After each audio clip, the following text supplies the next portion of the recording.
Hi and welcome to the channel. My name's Roots McD and today we're going to look at Hard Time Killin' Full Blues as played by Kelly Joe Phelps.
As you'll know if you followed my pages or are a fan of Kelly Joe Phelps, the key to playing something like this is the picking. Quick plug, I've got over 20 study pieces on my channel called the Blues on the Bench series, most of which use this approach of picking with an alternating thumb and melody and chords over the top. On my Patron page you can sign up and you can get access to all 20 of those pieces, and that includes the tabs, the playing notes, videos that have got synced scrolling tab as they go along. You'll also unlock tabs for all of my Kelly Joe Phelps lessons and any transcriptions that I've done up to this point. I'll put the links to the playlist, which has got the study pieces, and also my Patreon page in the description of this video. Okay, now that's got the intro and the preamble out of the way, let's get into the meat of this video, which is teaching you how to play this song. This song is very much about a concept, so I have transcribed the first part, the intro, note for note, and that's with your video there.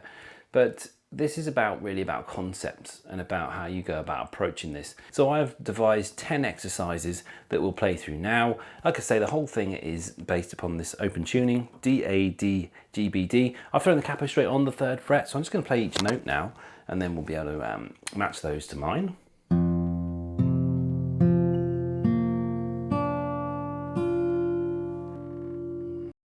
So this song is minor, but it's using a mode, it's using the Dorian mode, which is the 2nd mode of the major scale. It's a minor sound, but it has the sweetness of the major intervals of the 2nd and 6th. So I'll just show you where those frets are in terms of this open tuning for the mode, and you can have a noodle around before we get into the exercises. On our low 6th string, we're going to have open 2, 3, and 5.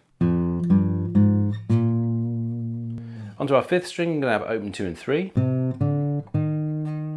Open on the D, we have 2 and 3 on the D2, and then we're going to have an open G, 2, open B, 1, then 3.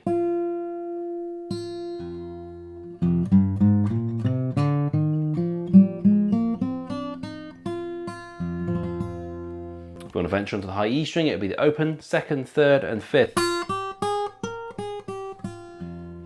And that will give you that haunting sound of the Dorian mode.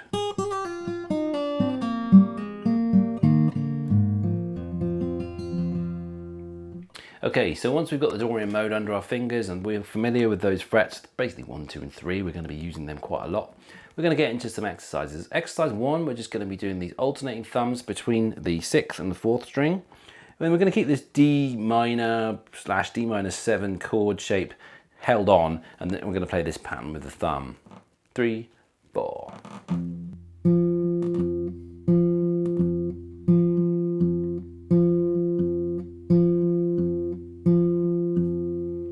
we're just basically comping between the Ds and the Bs. It may seem very basic, but it does need to be ingrained, so like it becomes second nature, and all of the other stuff that's in this approach to playing this song can be brought into it if that is really solid.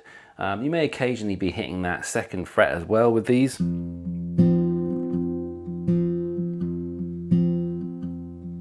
Like a fifth, and that sounds good too. And then certainly in the intro you'll have heard it as well.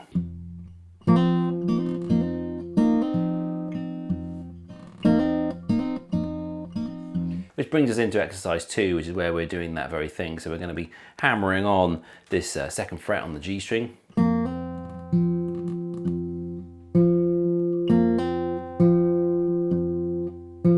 Then we're going to follow that up with the first fret on the B, so that'll sound like this.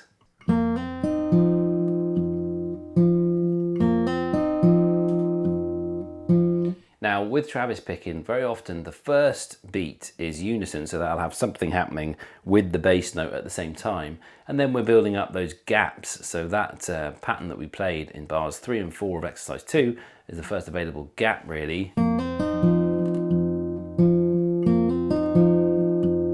Giving us that triplet figure, 1, 2, 3. Okay, so exercise 2 in its entirety.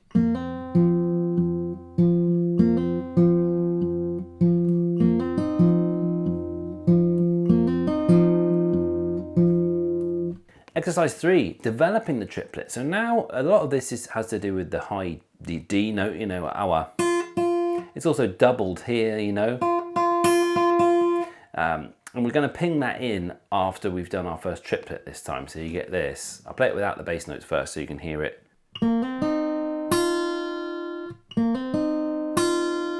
Like that, with the bass notes.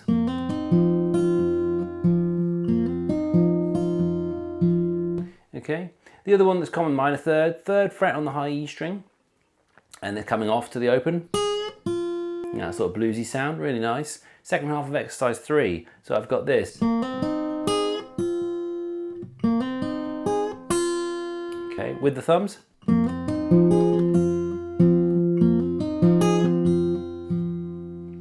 Okay, now when I'm doing the high notes, you may have noticed there's an extra sort of note happening. There's a lot of this happens between the first and second fingers here, where I'm thinking of the second fret being like a pivot really to the third fret high, like that. So I've got this pivoting first finger.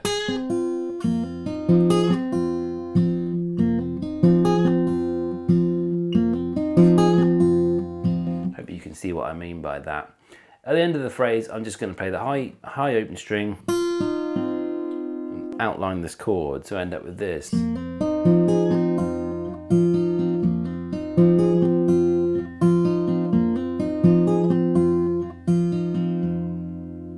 I hope we can now see that this is starting to sound quite like the intro to the way that Kelly Joe played this. So I'll do exercise 3 in its entirety.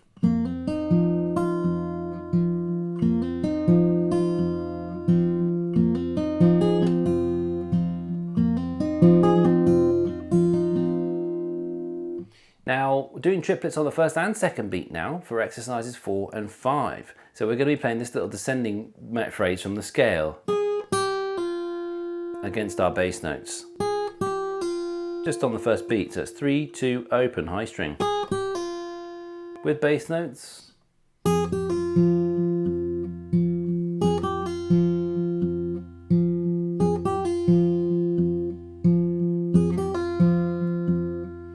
The next phrase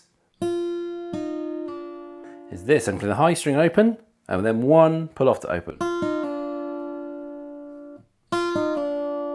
You may have noticed here that a lot of sustain here, so I want notes to bleed into one another. The regimented nature of the bass, notes bleeding into one another on the top is what gives it this haunting sound of the version that we're doing.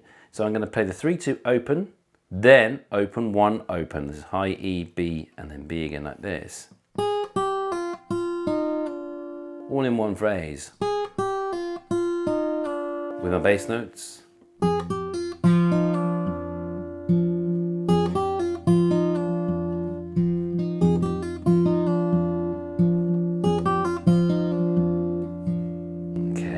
You'd have heard that is part from the intro, and I'm going to get this use of the major sixth, this haunting Dorian mode, where we've got the B, which is the major sixth, which is the open second string. I'm going to play the C note next to it. To do that, I've got to play it at the 5th fret on the G string. Yeah, there, against the high E as well. Wow, so what I do is I play that phrase we were just doing, 3-2 open, open 1 open, and then throw in the 5, check it out.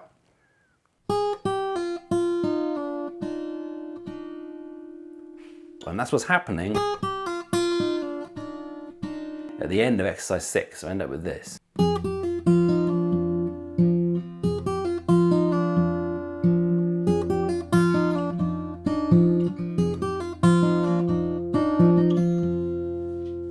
Chords. Right, so there are some chords in this, namely F,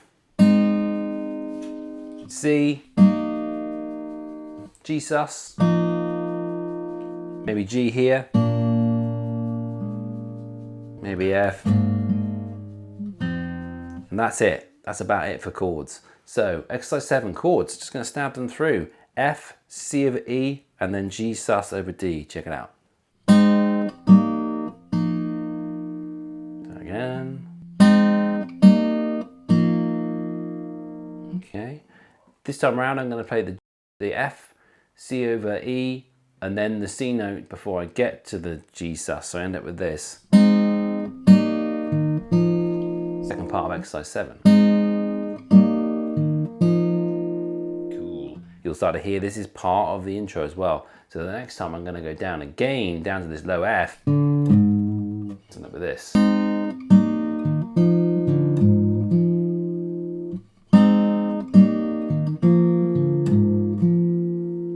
Okay. After that, what happens is we start to play a triplet between the F, the C, and that low F. So I end up doing this figure with the middle and index fingers on my right hand. My thumb playing the first beat with the middle finger, like that, and then I'm going to go down my C chord. See how there?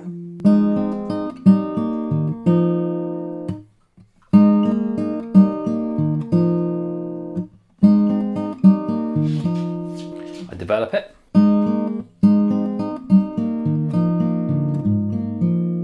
Again slow.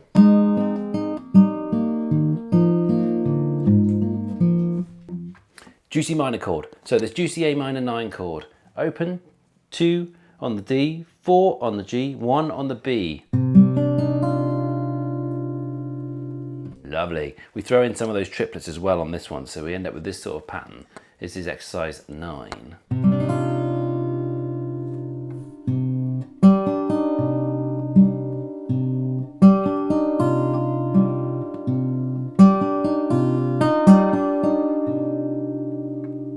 With that chord, make sure you keep the mouse in the house, so that's keeping the space here so as the high E string can ring out.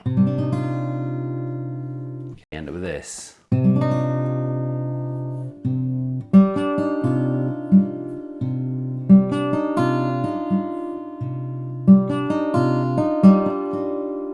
Back.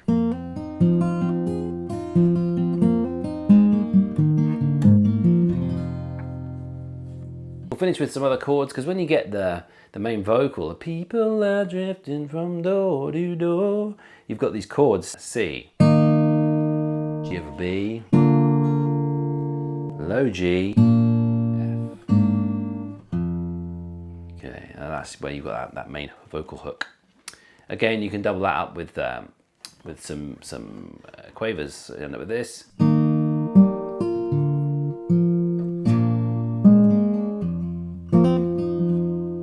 Again.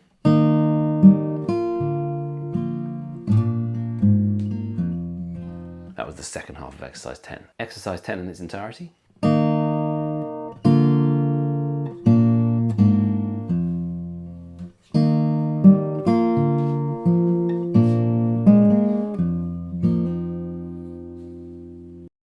One other bit that I want to talk a little bit when he goes further up the fretboard is you've got this nice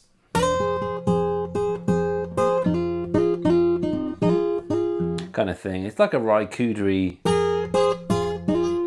thing, what would be fret 7 against fret 6 and the low D.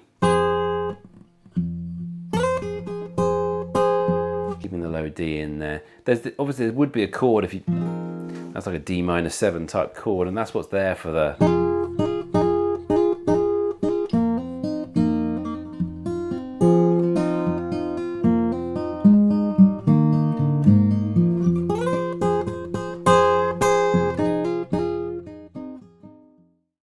This type of playing is largely improvised, so don't feel like you have to stick with exactly what's written here. There's a huge amount of emotion put into a song being played like this. You can hear it in the Skip James version, the Chris Thomas King version, and the Kelly Joe Phelps version. Techniques I've gone through, they're just there to help inform you and open the door so that you can walk through and get your own approach to playing something in this kind of style.